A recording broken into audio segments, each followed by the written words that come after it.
আসসালামু আলাইকুম। Arduino, IoT এবং রোবোটিক্স শেখার কোর্সে আপনাদের সবাইকে স্বাগতম।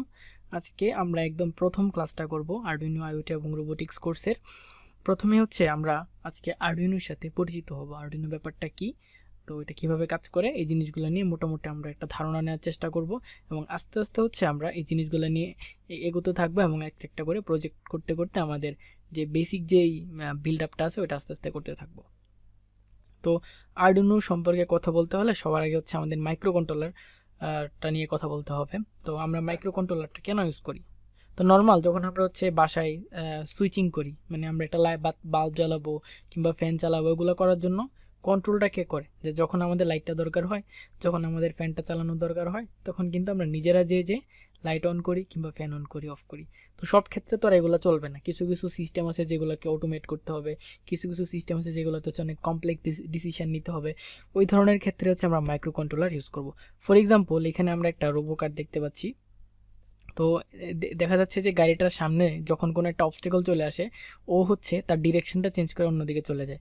এটা কিন্তু খুবই স্পষ্ট যে হচ্ছে সামনে যখন কোনো অবস্টেকল আসবে, সে একটা ডিসিশন নেবে যে বামে যাবে নাকি ডানে যাবে, কোন দিকে গেলে তার জন্য ভালো হবে, কতটুকু সামনে অবস্টেকল চলে আসছে, হ্যাঁ, সে কী করবে এখন। সব কিছু মিলিয়ে কিন্তু তার একটা কমপ্লেক্স একটা ডিসিশন এখানে তার নেওয়া লাগতেছে। এই কাজটা কিন্তু নর্মালি করা যেত না। এই কাজটা করা যায় কেবলমাত্র মাইক্রো কন্ট্রোলার আছে বলেই। তো মাইক্রো কন্ট্রোলার আমাদেরকে হচ্ছে এরকম কমপ্লেক্স ডিসিশনগুলো নিতে হেল্প করে সার্কিটে। এরপরে আসে হচ্ছে, আমি যদি একটা বাল্বকে ধরলাম হচ্ছে অটোমেটিক্যালি 1 সেকেন্ড পর পর জ্বালাবো নিভাবো, তো এটা তো হাতে করা আসলে একটা হেসেল। মানে আমি একটা প্রজেক্টই করতে যাচ্ছি যেখানে হচ্ছে জাস্ট একটা বাল্বটাকে জ্বালাবো নিভাবো। তো এরকম করতে গেলে কিন্তু নর্মালি করাটা অনেক টাফ ব্যাপার। সো মাইক্রো কন্ট্রোলার দিয়ে এই কাজটা খুব ইজিলি করে ফেলা যায়। তো আবার হচ্ছে ফর এক্সাম্পল, যে এখানে আমি একটা সিস্টেম তৈরি করছি যেখানে হচ্ছে আমরা heartbeat, oxygen saturation level measure করব, হ্যাঁ।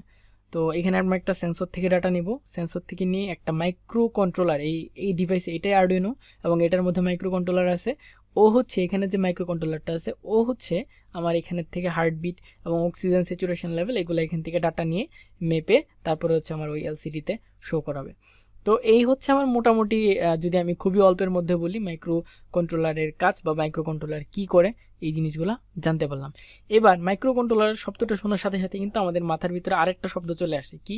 সেটা হচ্ছে মাইক্রো প্রসেসর, তাই না? মাইক্রো প্রসেসর কিন্তু আমরা খুব ওয়াইডলি শুনে থাকি। মাইক্রো কন্ট্রোলার অতটা না শুনলেও মাইক্রো প্রসেসর কিন্তু খুব ওয়াইডলি শুনে থাকি। তো মাইক্রো প্রসেসর অ্যাকচুয়ালি কি? মাইক্রো প্রসেসর হচ্ছে আমাদের কম্পিউটার হচ্ছে সিপিইউ, হ্যাঁ, আমরা যেটা হচ্ছে কম্পিউটারে সিপিইউ হিসেবে ইউজ করি। তারপর হচ্ছে মাইক্রো প্রসেসর তো শুধু কিনলেই হবে না। আমরা ধরলাম হচ্ছে বাজার থেকে ইন্টেল কোর i7 একটা কিনলাম, বাট এটা কিনলেই কি আমাদের কম্পিউটারটা বিল্ড করে ফেলতে পারবো? নো। আমাদের কি করতে হবে? র্যাম লাগাইতে হবে, রম লাগাইতে হবে, কিবোর্ড লাগাইতে হবে, মাউস লাগাইতে হবে। তো সব কিছু মিলিয়ে কিন্তু আমাদের পুরোপুরি একটা সেট আপ করা লাগতেছে মাইক্রো প্রসেসরটা ইউজ করার জন্য। মাইক্রো প্রসেসর একা একা কাজ করতে পারতেছে না, তার জন্য র্যাম, রম ইত্যাদির প্রয়োজন আছে। এবং হচ্ছে অবশ্যই মাইক্রো প্রসেসর একটা ভালো দিক হচ্ছে ওর স্পিডটা খুবই ভালো, খুবই হাই স্পিড। অ্যারাউন্ড আমরা বর্তমানে মনে হয় যে 4 GHz কাছাকাছি আছি। তো এগুলো আর কি।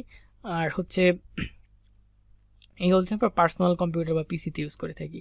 On the other hand micro controller জিনিসটা কি, এই জিনিসটা সম্পর্কে একটু জেনে নিই। তো মাইক্রো কন্ট্রোলার নিজের ভিতরে, হ্যাঁ, মাইক্রো কন্ট্রোলার নিজে এটা একটা মাইক্রো কন্ট্রোলার। এর ভিতরে কি আছে? র্যাম আছে, এর ভিতরেই রম আছে, এর সাথে ইনপুট আউটপুট পোর্ট লাগানো আছে যেখানে হচ্ছে আমরা বিভিন্ন বাইরের ডিভাইস লাগাইতে পারি, সেন্সর লাগাইতে পারি। তো মাইক্রো কন্ট্রোলার হচ্ছে একটা স্ট্যান্ডঅ্যালোন ডিভাইস। ওর নিজের র্যাম আছে, ওর নিজের রম আছে, কিন্তু মাইক্রো প্রসেসরে নিজের র্যাম রম নাই। তো আমার মাইক্রো কন্ট্রোলার কি দাঁড়াইলো? মাইক্রো কন্ট্রোলারে নিজের র্যাম রম আছে, তার মানে হচ্ছে সে একটা নিজে একটা কম্পিউটার হয়ে গেল। এরপর হচ্ছে মাইক্রো কন্ট্রোলার এক্সটার্নাল কোনো মেমোরি লাগানোর দরকার পড়ে না, কারণ এটার ভিতরেই কিছু পরিমাণ মেমোরি থাকে।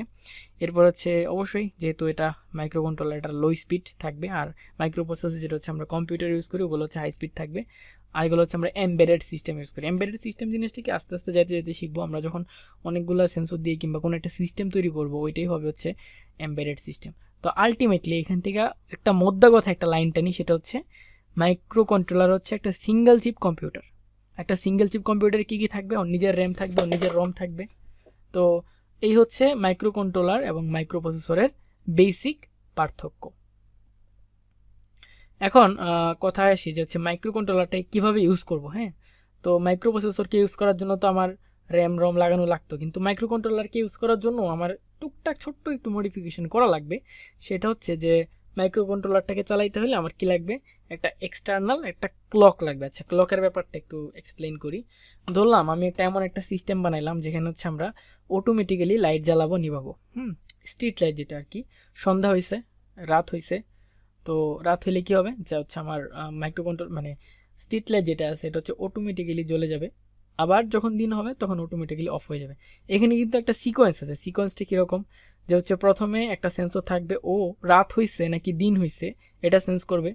সেন্স করে তারপর হচ্ছে আমার মাইক্রোকন্ট্রোলারটাকে সিগন্যাল দিবে। মাইক্রোকন্ট্রোলার করবে কি, আচ্ছা এবার লাইট জ্বালাবো না নিভাবো, এই ডিসিশন নেবে। এখানে কিন্তু একটা সিকোয়েন্সের একটা ব্যাপার আছে, তাই না? একটা ক্লকের একটা ব্যাপার আছে, হ্যাঁ, মানে একটা টাইমিংয়ের একটা ব্যাপার আছে। একজন সেন্স করবে, ডিসিশনটা আরেকজন নিবে, নিয়ে হচ্ছে আরেকটা কাজ করাবে, তার মানে একটা টাইমিংয়ের ব্যাপার আছে। সো টাইমিংটাকে ইনশিওর করার জন্য আমার একটা ক্লক লাগাইতে হবে, এক্সটার্নাল একটা ক্লক লাগাইতে হবে। তো এরপরে কি করতে হবে, মাইক্রোকন্ট্রোলারকে আমরা কোডিং করে ওকে কন্ট্রোল করব। হ্যাঁ, ওর ভিতরে যেরকম আমি কোড বলে দিব, কোড আপলোড করব, ও হচ্ছে ওই কোডিং অনুযায়ী হচ্ছে কাজ করবে। এবং এই জন্য কী করতে হবে, মাইক্রোকন্ট্রোলারের সাথে একটা কোড লোডার লাগাইতে হবে, এমন একটা সার্কিট লাগাইতে হবে যেটা দিয়ে হচ্ছে আমরা কোড আমাদের পিসি থেকে বা যেভাবেই হোক আমরা কোডটা যেন এর ভিতরে পাঠাইতে পারি। এরপর হচ্ছে অবশ্যই একে পাওয়ার সাপ্লাই দেওয়ার ব্যবস্থা করতে হবে। তো এই তিনটা জিনিস যদি আমি এনশিওর করতে পারি তাহলে আমার একটা মাইক্রোকন্ট্রোলার তৈরি হয়ে গেলো। তো ফর এক্সাম্পল এখানে হচ্ছে ATmega 328P নামের একটা মাইক্রোকন্ট্রোলার, যেটা হচ্ছে আমরা আরডুইনোতে ইউজ করবো এই মাইক্রোকন্ট্রোলারটা। তো এই মাইক্রোকন্ট্রোলারটাকে রেডি করার জন্য আমরা এই যে এখানে হচ্ছে 16 মেগাহার্জ যেটা, এটা হচ্ছে ক্রিস্টাল অসিলেটর, এটা দিয়ে হচ্ছে আমরা ক্লক দিব। এখন এগুলো নিয়ে আসলে মাথা ঘামানোর কিছু নাই, এটা জাস্ট আপাতত বোঝানোর জন্য বলতেছি। এই যে সার্কিটটা এখন দেখতে পাচ্ছি, সার্কিটটা নিয়ে আমরা একটা লেকচারেই বিস্তারিত কথা বলবো। জাস্ট এখন বুঝাতে যাচ্ছি যে এখানে একটা ক্লক প্রয়োজন হয়, এখানে হচ্ছে পাওয়ার সাপ্লাইয়ের প্রয়োজন হয়, এরপর হচ্ছে কোড লোডারের প্রয়োজন হয়। কোড লোডার সার্কিটটা এখানে নাই, তো এটাকে যদি আমি একটু মডিফিকেশন করি, মানে একটু সুন্দর করে বানাই, তাহলে হচ্ছে আমরা এই সার্কিটটা এখানে পাই। তো মানে এটা মোটামুটি ভেরো বোর্ডে বানাইলে আর কি এরকম হয়। সো আমার একটা মাইক্রোকন্ট্রোলারকে রেডি করতে হলে তিনটা জিনিস লাগে, একটা হচ্ছে এক্সটার্নাল ক্লক, একটা হচ্ছে কোড লোডার, একটা হচ্ছে পাওয়ার সাপ্লাই, যদিও এখানে কোড লোডারটা দেওয়া নেই। তো আরডুইনো ব্যাপারটাতে আসি। তো আমরা এতক্ষণ হচ্ছে মাইক্রোকন্ট্রোলার নিয়ে কথা বললাম, এবার আস্তে আস্তে তো আমরা আরডুইনোতে ঢুকে যাই। সো আরডুইনো ব্যাপারটা কি, যে এই সার্কিটটা আমরা দেখতে পারতেছি, এখানে পাওয়ার সাপ্লাই আছে, এখানে আছে হচ্ছে আমার ক্লক আছে, কিন্তু কোড লোডারটা আনফরচুনেটলি এখানে নাই। তো আরডুইনোতে ও কি করবে, কি ওর ভিতরে হচ্ছে আমরা এই যে এটা হচ্ছে আরডুইনো বোর্ড, এটার ভিতরে কোড লোডার থাকবে, এটার ভিতরে পাওয়ার সাপ্লাই সিস্টেম থাকবে, এটার ভিতরে ক্লক থাকবে। এই সব কিছু মিলিয়ে আমার পুরো একটা সিস্টেম যে রেডি করে দিবে, এটা হচ্ছে আমার আরডুইনো বোর্ড। আরডুইনো অ্যাকচুয়ালি হচ্ছে মানে কোনো সার্কিট না, আরডুইনো জাস্ট একটা কোম্পানি, ওরা হচ্ছে একটা মাইক্রোকন্ট্রোলারকে পুরোপুরি রেডি করে দেয়, যেটা দিয়ে হচ্ছে আমরা ইউজ করতে পারবো। সো এটা একটা ইটালিয়ান কোম্পানি, ওরা হচ্ছে আরডুইনো ম্যানুফ্যাকচারিং করে। ওকে, এবার আসি হচ্ছে আমরা আরডুইনোটাই কেন ব্যবহার করতেছি। আমাদের দুনিয়াতে তো আরও অনেক টাইপের মাইক্রোকন্ট্রোলার আছে, তাই না? অনেক টাইপের মাইক্রোকন্ট্রোলার আছে। সো ওগুলো ইউজ না করে কেন আমরা শুধু আরডুইনোটা ইউজ করতেছি, বা আরডুইনোর স্পেশালিটিটা কি? তো আরডুইনোর কয়েকটা স্পেশালিটি আছে, যার জন্য হচ্ছে আমরা একেই বেছে নিলাম কাজ করার জন্য। প্রথম হচ্ছে যে আরডুইনোর নিজের আইডি আছে। আইডি মানে কি, ইন্টিগ্রেটেড ডেভেলপমেন্ট এনভায়রনমেন্ট, আমি যদি ভুল না করে থাকি। আইডি আছে মানে যেখানে হচ্ছে আমরা কোডিং করতে পারবো, কোডিং করে হচ্ছে কোডটা আপলোড করতে পারবো। মানে আরডুইনো যে মাইক্রোকন্ট্রোলারটা আছে ওর সাথে কমিউনিকেশন করার জন্য আরডুইনো যেই কোম্পানি আছে ওরা একটা আইডি বানিয়ে দিছে, ওইটা দিয়ে হচ্ছে আমরা কোডিং করে আরডুইনোতে আপলোড করতে পারবো। তো এটাই হচ্ছে আমার একটা সুবিধা, যায় ওর একটা নিজের আইডি আছে, আইডিতে অনেক কাজ করা যায়, এটা একটা সুবিধা গেল। সেকেন্ডলি হচ্ছে অনেক ভার্সেটাইল, মানে আরডুইনোর সাথে কাজ করানোর জন্য আমরা বহুত সেন্সর পাবো, অনেক লাইব্রেরিজ পাবো, অনেক মডিউলস পাবো। সো এই জন্য হচ্ছে আমরা এটাকে বেছে নিয়েছি যে এটা অনেক ভার্সেটাইল, এটা দিয়ে অনেক কাজ করা যায়, অনেক কিছু করা যায়। এরপর আসা হচ্ছে এটা অনেক ইজি টু ইউজ। কেন ইজি টু ইউজ? কারণ হচ্ছে আমরা যারা সি প্রোগ্রামিং পারি এবং বেসিক টুকটাক সার্কিট কানেকশন দিতে পারি, তারা এটা দিয়ে অনেক কিছু করে ফেলতে পারবো, আসলে অনেক কিছু করে ফেলতে পারবো। তো এই জন্য হচ্ছে এটা ইজি টু ইউজ। এরপরে হচ্ছে এটার ওয়াইড রেঞ্জ অফ সাপোর্ট। আজকে তুমি একটা প্রবলেম লিখে আমরা যদি গুগলে সার্চ দিই যে আরডুইনোতে আমার অমুক প্রবলেম হচ্ছে, যে আরডুইনোতে আমার কোডটা আপলোড হচ্ছে না, কিংবা আরডুইনোর অমুক পিন কাজ করতেছে না, বা এই প্রবলেম হইতেছে, বা কোডে এটা হইতেছে না, ওইটা হইতেছে না, just search on Google.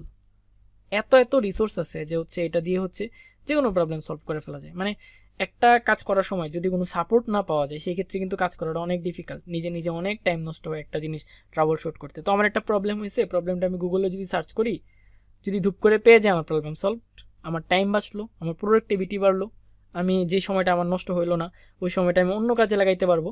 So মোট কথা এরকম বেশ কয়েকটা স্পেশালিটির জন্য হচ্ছে আমরা আরডুইনোটাকে বেছে নিয়েছি, আরডুইনো দিয়েই কাজ করি। এবার সে হচ্ছে আরডুইনো বোর্ডের টাইপসগুলো। আমরা অনেক টাইপের আরডুইনো বোর্ড দেখতে পারবো, আরডুইনো অনু, আরডুইনো মেগা, আরডুইনো লিলিপ্যাড, এরকম বহুত আরও অনেকগুলো আছে।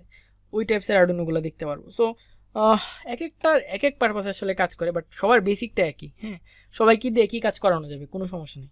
বাট স্পেশালিটি হচ্ছে যে আরডুইনো অনু যেটা, এটা হচ্ছে মানে খুবই অ্যাভেলেবল একটা ডিভাইস, এবং যারা শুরু করে, আমরা যারা আরডুইনো শুরু করতে চাই ওরা হচ্ছে আমি সবাইকে রেকমেন্ড করি হচ্ছে আরডুইনো অনু দিয়ে শুরু করতে। এবং অনু দিয়ে যেখানে কাজ না হবে, হ্যাঁ, ওইখানে হচ্ছে আমার মেগা হবে। মানে অনুতে পিন সংখ্যা হচ্ছে লিমিটেড। ফর এক্সাম্পল এখানে কয়েকটা মানে ডিজিটাল পিন, আমি বিস্তারিত বলবো পরে, ডিজিটাল পিন আছে 13টা।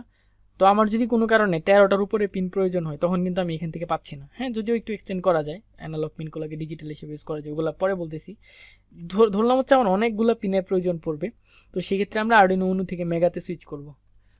এরপরে হচ্ছে আমাদের সার্কিটটা যদি অনেক কম্প্যাক্ট হয় তাহলে আরডুইনো ন্যানো ইউজ করতে পারি, তারপর আরডুইনো মিনি ইউজ করতে পারি। এবং সার্কিটের আমার কম্প্যাক্টনেসের উপর ডিপেন্ড করে, আমার প্লেসমেন্টের উপর ডিপেন্ড করে হচ্ছে আমরা আরডুইনো টাইপটা চেঞ্জ করে ফেলতে পারি। সো নর্মালি হচ্ছে আমি সবাইকে সাজেস্ট করবো যে আরডুইনো অনু নিয়ে আপাতত কাজ করি।